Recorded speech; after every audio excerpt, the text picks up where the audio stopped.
ভাই আপনি বিয়ে করছেন নাকি? বিয়া হ্যাঁ বিয়ে তো একটা করছি একটা বিয়ে মানে একটা মানে তা আপনি কি আবার বিয়ে করতেছেন নাকি? আমি আপনি করে বলতেছি তুই তুই করে বলতেছেন কেন? আরে তুই আমার পোলার হমান না বয়স তোর আমি আপনি করে কেন কমু বলদের মতো কেন কথা কর আপনি কি আমার পরিচিত না আমি আপনার পরিচিত? হ্যাঁ নির্বাচন তো করবে কেন আপনার কোনো সমস্যা? হ্যাঁ না না সমস্যা কি আমার কি সমস্যা তুমিও দাঁড়াতে পারো মসজিদে দাঁড়াতে পারো সবাই দাঁড়াতে পারে সমস্যা নেই ভাই আপনার কত সৌভাগ্য না ইলিয়াস কাঞ্চনের সাথে আপনার দেখা হয়েছে। হ্যাঁ তারপরে তো আবার ঘটনা ঘটাই ফেলাইছি না এফডিসি গেছি সেখানে একটা ছবি তো সিগনেচার করে ফেলাইছি ছবির নাম হচ্ছে 3 ভাই। তার মানে আপনি কাদের মোল্লার লোক? হ্যাঁ কেন আপনি আসমান থেকে বললেন মনে হয় হ্যাঁ কাদের মূল্য আপনার কি ক্ষতি করছে? কিছুই ক্ষতি করে নাই। তাহলে আপনি অবাক হয়ে গেলেন কেন? অবাক হওয়া তো স্বাভাবিক, কারণ এই গ্রামে কাদের মোল্লার পক্ষে যারা আসে বা যাদের আত্মীয় স্বজন তারা তো ভালো লোক বলে মনে হয় না। তা ভাই ঘটনা হইতেছে কি আমার সব কিছুই তো বললাম আপনারা তো চিনতে পারলাম না কি নাম কোথায় দেয়া কি আইছেন এইয়া। আমার নাম হাফিজ, এই বাহরাইন ছিলাম, বাহরাইন থেকে কয়েকদিন আগে দেশে আসছি। ও খোদা আপনি বাহরাইন ছিলেন? হ্যাঁ তো বাহরাইন তো একটা ধনী দেশ এবং যেখানে যারা চাকরি করে এরাও তো অনেক বড় লোক অনেক মাল কামায়। আরে মাল কামায় আমাদের দেশের লোকজন যায় ওরকম অনেক বাইরে থেকে শোনা যায়, মাল ঠিকই কামায় ভাই, অনেক কষ্ট বিদেশে ভাই। শোনেন চলে আইছেন ভালো করছেন, বিদেশে আর থা লাগবে না, এই দেশে একটা কিছু করবেন। মনে করেন যে যে মিডিয়া লাইনে আপনি ঢুকে যান বুঝছেন, ঢোকার পরে আপনি মনে করেন একদিন শুটিং করবেন টেলিভিশনে বা সিনেমায় দেখাবে, দেখবেন যে সারা দুনিয়াতে আপনার নাম ফাইটে যাইবে, আপনারা সবাই চেনবে সালাম দেবে বুঝছেন। আচ্ছা ভাই এটা তো ভালো খবর। আসলে ভাই এই প্রবার জীবন বিদেশে থেকে ফ্যামিলির জন্য কাজ করতে করতে এই মনটাই মরে গেছে ভাই। এখন মন চাঙ্গা হয়ে যাবে ফুরফুরে থাকবেন, আরে আপনার লগে একটা নায়িকা দিয়ে দেবো বুঝেন নাই, নাচ গান দিলে দেখবেন যে মনটা ফুরফুরে হয়ে গেছে, বয়স কমিয়ে যাবে ঠিক আছে। আর আপনার তো ফিগার টিকার ভালো, কালার একটু ডিসকালার আছে অসুবিধা নাই, মেকআপ দিয়ে নেবো মনে করেন ব্রাশ দিয়া সাদা রং কিনে একবারে এরকম ডাইকে দেবো ফক ফক হয়ে যাবে না। ভাই মানে আমার এই মাসে কি আবার নায়ক হবে নাকি? সব কিছুতে এইটাই চলে। আরে রজনীকান্ত 90 বছর বয়স, এই হালার ফলা এখন নায়ক, তা আপনি হইতে পারবেন কা? আপনার কত হয়েছে বড় জোর 40? তাইলে তো ভাই খুব খবরটা ভালো। আচ্ছা ভাই তাহলে একদিন বাজারে আসেন, বসে আমরা এই ফিল্মের ব্যাপারে মিডিয়ার ব্যাপারে একটু আলাপ করবো। বাজারে একদিন আবার কি এখনই আপনার লগে যামু, যাই ওই যে ঘোষ ডেয়ারি আছে না হে নেবো প্রথমে খামু দই, এরপরে খামু ওই যে রসগোল্লা কাঁচাগোল্লা বুঝছেন, এরপরে চা খামু কফি খামু সব খামু। ভাই এই লাইনটা দেখাইছে তার খুব ভালো লাগলো। আরে দই খাওয়ার কথা বলছেন ভাই, এটা কোনো ব্যাপার হলো? আপনি কয় কেজি দই খাইবেন, কয় কেজি মিষ্টি খাইবেন? সেইটাই তো চলেন যাই, আপনার সাথে পরিচয় খুব ভালো লাগলো। এই মিডিয়ার লাইনটা আমার জন্য একটু দেখে নেবেন। কোনো অসুবিধা নাই, শোনেন নায়ক আপনারে বানাইয়া মুই ছাড়মু ঠিক আছে। তাহলে চলেন বেদের মেয়ে জোসনা মোরে কথা দিয়াছে, আসি আসি বললা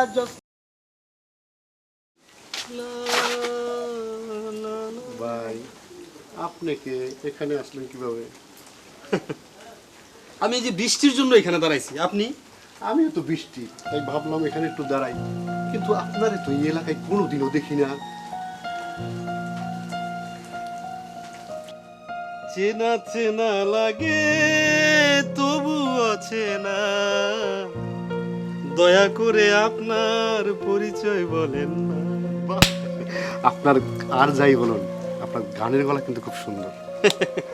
সুন্দর বলেই তো ইন্ডিয়ান আইডলে একটুর জন্য চান্স হইও হয় না। তাহলে আপনি এই এলাকায় এই গ্রামে পড়ে রয়েছেন কেন? আপনি যান না কেন ওখানে? এই গ্রাম হইছে আমার মা মাটি দেশ, আমি এইটা সাইডে তো যাইতে পারবো না। আপনি কথা পেছায়েন না, এবার আপনি আপনার পরিচয়টা বলেন। আপনি এই এলাকাকে খুব ভালোবাসেন তাই না? অবশ্যই। তো আমার পরিচয় জানবেন একটু সময় লাগবে। সময় হলে সব জানতে পারবে। আমি আমার পরিচয়টা আপনারা আগেই বইলা দিই, কারণ ইলেকশনে আন্তরিকতা না থাকলে জয়ী হওয়া যায় না। আমি হচ্ছি কাদের মোল্লা সাহেবের পরম আত্মীয়, সে আমার ভাইরা ভাই। আমি এখানে বেড়াইতে আসছি এবং আমার ভাইরা যে নির্বাচন করতেছে এই জন্য গ্রামে একটু হাঁটতেছি ঘুরতেছি দেখতেছি, বৃষ্টিটা আসছে বলে এই জায়গায় দাঁড়ায় রয়েছি। শোনেন আপনি কে বা কে যেহেতু বললেন না, আস্তে আস্তে কথা হবে জানা হবে। শুধু একটা জিনিস বলি, আমার ভাইরারে নির্বাচন করার জন্য অবশ্যই মন থেকে কাজ করবেন, আমি খুশি হব। ঠিক আছে, আপনি এলাকায় আসছেন না ভাড়ার জন্য, সুন্দরভাবে মন লাগাইয়া অন্তর লাগাইয়া আপনি কাজ করেন, আমি সময় মতো চলে আসবো। ঠিক আছে? আসেন, যদি ভালোবাসেন সময় করে আবার আসেন, দেখা হবে। সময় হলে দেখা হবে। চেনা চেনা লাগে তবু অচেনা, তোমার ভাবসা ভালো ঠেকে না।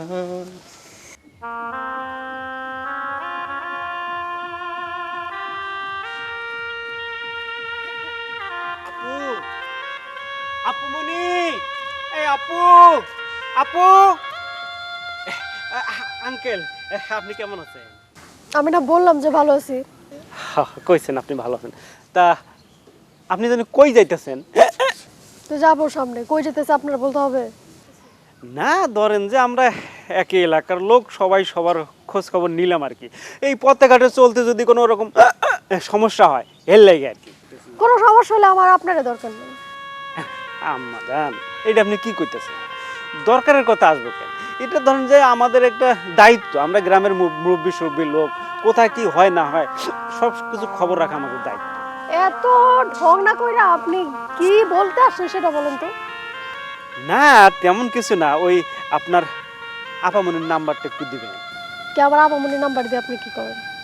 না ধরেন যে একজনের নাম্বার তো অনেক কাজেই দরকার হয়, তার দরকারও ফোন দেবো, আমার দরকারও ফোন দেবো, এই না মানে তার নাম্বারটা ধরেন যে আমার কাছে আগে আসিল, এখন ফোন দেই যে পাই না, হয়তো নাম্বারটা বদলায় ফেলছে, নতুন করে নাম্বার থাকে যে সেইটা দিবেন আর কি। তার ভালোর কথা আপনার চিন্তা করতে হবে না, আপনি আপনার ভালোর কথা চিন্তা করেন তাইলেই হবে। না হয়েছিল কি, তার নাম্বার যেটা আমার কাছে আসিল হেঁটি দেওয়ার তার পাইতেছি না, আগে তো অনেক কথাবার্তা কইছি, তো আমার মনে হইতেছে এই নাম্বারটা বন্ধ, নতুন যদি কোনো নাম্বার থাকে সেইটা আমার একটু দেন। এই আপনার সমস্যা কি? আপনার নাম্বার লাগলে আপনি আপনার ভাবির কাছ থেকে যাই নিয়ে আসেন, আমার বিরক্ত করতে আসবেন না। ফার্দার যদি আপনি আমার বিরক্ত করেন আরেকবার আপনার কিন্তু খবর আছে বলে দিলাম, আমি আপা দুলাভাই দুজনেই বলবো। ফালতু লোক কোথাকার।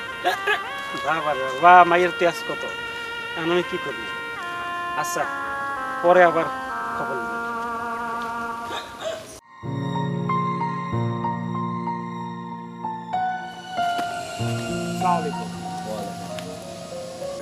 তা আবার আসছো না? আসবো না, নিজের বাড়ি, আমার এত বড় একটা বাড়ি, আর আগে তো বাবা মা ছিল, তখন তো আসতে হতো না। বাড়ির বড় ছেলে হিসেবে আমাকে সব তো দেখতে হয়। তো আসবাই, তা তো আসবাই, কারণ ঢাকা চাকরি করো, এত ঘন ঘন আসলে চাকরি টিকে থাকি। আমি ঘন ঘন আসি না, আমি ছুটি পেলেই বাড়িতে আসি, কারণ বাড়িতে প্রচুর এখন ওই গাছপালা এবং অনেক জমি জমা আছে, তো বাড়িতে অনেকগুলো গরুও আছে, তো এগুলো দেখতে হয় তো। ওনার বাড়ি উনি দেখতে আসবে না, এগুলো নিয়ে আপনি কেন কথা বলতেছেন? পরিচয় করে দিই, হ্যাঁ, এগুলো আমার শালিকা। আচ্ছা, আসসালামু আলাইকুম। ওয়ালাইকুম আসসালাম। ভালো আছেন আপনি? হ্যাঁ আমি ভালো আছি, আপনি ভালো আছেন? জি ভালো। নির্বাচন পর্যন্ত এখানে থাকবে আর কি। হ্যাঁ নিশ্চয়ই, তবে আপনি যদি সুযোগ পান আমার বাড়িতে একটু আতিথেয়তা গ্রহণ করবেন আর কি। হ্যাঁ বাড়িটা খুব সুন্দর, আপনি বললে নিশ্চয়ই আসবো। আর যেহেতু দুলাভাই নির্বাচনের সঙ্গে যুক্ত, আসতে তো হবেই। হ্যাঁ, তা দুলাভাই তো নির্বাচন করছে, আপনি তো নির্বাচন করছেন না। খুব ভালো বলেন আপনি। না আমি নির্বাচন করছি না ঠিক, কিন্তু দুলাভাই তো একাও করছে না, দুলাভাইকে সাপোর্টটাও করতে হবে, তো আমরা আছি। আর আপনি ঢাকায় থাকেন? হ্যাঁ। আমার বাসাও কিন্তু ঢাকাতে। তাই নাকি? কোথায়? আমার বাসা মোহাম্মদপুরে। আরে আমি তো পাশেই থাকি। তাহলে ঢাকাতে নিশ্চয়ই কফি দাওয়াত নেওয়া যাবে। Definitely. Thank you so much. যাই হোক, তোমার যেটা বলছিলাম, মানে এখন আর অনেকদিন পর আসছো তো, এখন আর এই এলাকায় কিন্তু আলতালের কোনো কোটা নাই। এখন এলাকার জনগণ ঠিক করবে যে পরবর্তী চেয়ারম্যান কে নির্বাচিত হবে, কারণ নির্বাচন তো সামনেই, এটা তো আমি বললে হবে না আর আপনি বললেও তো হবে না, নাকি? ভাইয়া আপনি যদি পাশে থাকেন তাহলে সব সম্ভব। আমি তো পাশে এখন আছি। এভাবেই থাকবেন। তবে তোমার নতুন খবর দিতে পারি একটা, হ্যাঁ, সেটা হলো নতুন একটা পুস্কা মাইয়া চেয়ারম্যানে দাঁড়াইছে, ওই যে কিসমত হ্যাঁ, ফজলুর বউ, হ্যাঁ, হ্যাঁ। এই নতুন একটা পুস্কা মাইয়া আর কি চেয়ারম্যানে দাঁড়াইছে। এটা নতুন একটা খবর দিলাম তোমার। এটা নতুন খবর না, আমরা কম বেশি অবগত। আর পৃথিবীতে এখন চলছে সব নতুনদের জোয়ার, কথাটা মাথায় রাখবেন। তার কারণটা হচ্ছে পুরনোরা তাদের এই গদিটা ছেড়ে দিতে হয়, নতুনরা সেখানে এসে সেই আসন গ্রহণ করে। ভাইয়া এই গ্রামে আমিও কিন্তু নতুন। আপনাকে আমন্ত্রণ জানিয়েছি এই কারণে। হ্যাঁ নিশ্চয়ই, বলেন কখন আসবো চা খেতে? চা না কফি, কোনটা পছন্দ আপনার? আমার তো সবটাই পছন্দ, এমনকি যিনি খেতে আসবেন তাকেও তো পছন্দ আমার। Thank you so much. আর ওর হাজবেন্ডের তো পরিচয় তো দিলাম না তোমার। ওর হাজব্যান্ড আসলে ওই যে ডিসি এসপি দুলা ভাই থাক না। না না বলি আর কি, সবার সাথে একটু উঠা বসা আছে আর কি। আচ্ছা আচ্ছা, ভালো তো, তাহলে তো খুব ভালো। হ্যাঁ,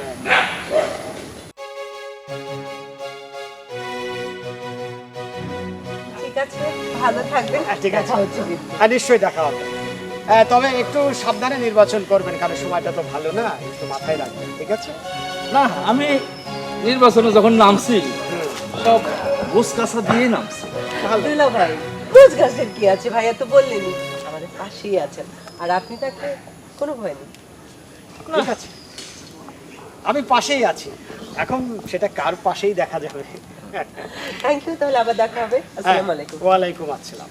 হ্যাঁ, দেখা হবে। তবে এবারের নির্বাচনটা কিন্তু অতটা সোজা হবে না, কথাটা মাথায় রাখবেন।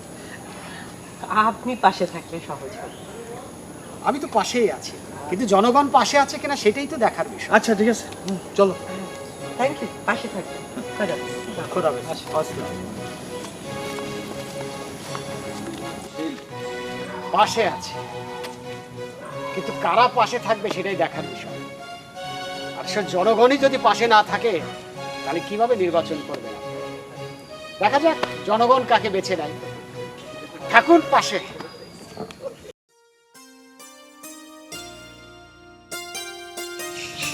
আমাকে বলছেন? জি জি জি, আপনি এই স্কুলের টিচার তাই না? হ্যাঁ, তো আপনাকে তো আমি চিনি না। আসলে কি আপনি আমাকে চিনবেন না? আমি একজন সরকারি অফিসার, ডিবি অফিসার। আমাকে এই এলাকার দায়িত্ব দেওয়া হয়েছে। আপনাদের এলাকায় নির্বাচন হবে তো, এইটার জন্য দেখার জন্য, দেখাশোনা করার জন্য, কোনো অকারেন্স হয় কি না সব কিছু সার্বিক দেখার জন্য আমি দায়িত্বে আছি। কিন্তু আপনাকে আমি চিনি। ও, আপনি সত্যি আপনি আমাকে বাঁচালেন। জানেন, আমি হচ্ছে এই স্কুলের টিচার। কয়দিন ধরে এই এলাকাটা এত খারাপ, নির্বাচন নিয়ে যে নোংরামি মানে অবস্থা। আমার স্কুলের মানে একজন শিক্ষিকাকে ইপটিজিং করছে, তারপর হুমকি দিচ্ছে, সারাক্ষণ আমাকে হুমকি দিচ্ছে নির্বাচনে মানে তাদের পক্ষে কাজ করার জন্য। না, আমি খুবই টেনশনে আছি ভাই। আপনি কোনো চিন্তা করবেন না, আমি তো এলাকায় আছি। যেহেতু আপনাকে বলা যায়, আপনাকে বলছি, ঠিক না? যেহেতু আপনি একটা সরকারি লোক, আমিও সরকারি লোক, সেক্ষেত্রে আপনাকে বলছি, এটা নিয়ে কোনো সমস্যা নাই। তবে আমিও কিছু টের পাইছি যে আপনাদের এই স্কুলে এখানে তো আপনাদের কেন্দ্রটা হবে, ঠিক আছে? সেক্ষেত্রে আপনাদের উপরও কিছু হুমকি ধুমকি আসছে, নানানভাবে আপনাকে প্রেশার ক্রিয়েট করা হচ্ছে।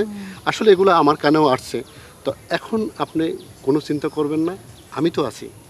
আমি নির্বাচন না হওয়া পর্যন্ত আমি এই এলাকায় সব কিছু, আমি যেখানে যা আছে সব কিছু দেখে রাখবো। আর আপনার যদি কোনো সমস্যা হয় বা কোনো প্রয়োজন হয় যে আমাকে দরকার আছে, আমাকে জাস্ট জানাবেন, আমি আপনার কাছে চলে আসবো। আমি আসলে আপনাকে দেখে মানে ভরসা পেলাম একদম। আমি যেহেতু আছি, সব কিছুর দায়িত্বে আছি। আপনার স্কুলে এখানে কেন্দ্র করবে ভোটার, যা কিছু দেখার আমাকে বলবেন, কোনো সমস্যা নেই, ঠিক আছে? আচ্ছা, ঠিক আছে। হ্যাঁ ঠিক আছে, আপনি কোনো কিছু হলে আমাকে সাথে সাথে বলে দেবেন, ঠিক আছে? দিল মে আনা রে আলু খায়া আরে দিলু ভাই যে, হাফিজ ভাই, আরে কি অবস্থা ভাই, কেমন আছেন? আছি ভালো আছি। ওদিক দিয়ে কোথায় এলেন? আরে আইলাম গেই বিদেশ থেকে আসছি তো, এই গ্রামে একটা হালচাল দেখতেছি। তারপর সামনে নির্বাচন, এটা হালচাল বুঝতে হইব না? অনেক ভালো একটা কাজ করতেছেন আপনি। আমার কাদির ভাই কইছে আপনার সম্পর্কে, আপনি কাদির ভাইয়ের আত্মার লোক। এখন শোনেন, ওই যে কাদির ভাইয়ের বিপক্ষে যে দাঁড়াইছে, ওনার নামটা জানো কি? উত্তরপাড়ার আলতাফ ভাই। আলতাফ ভাই।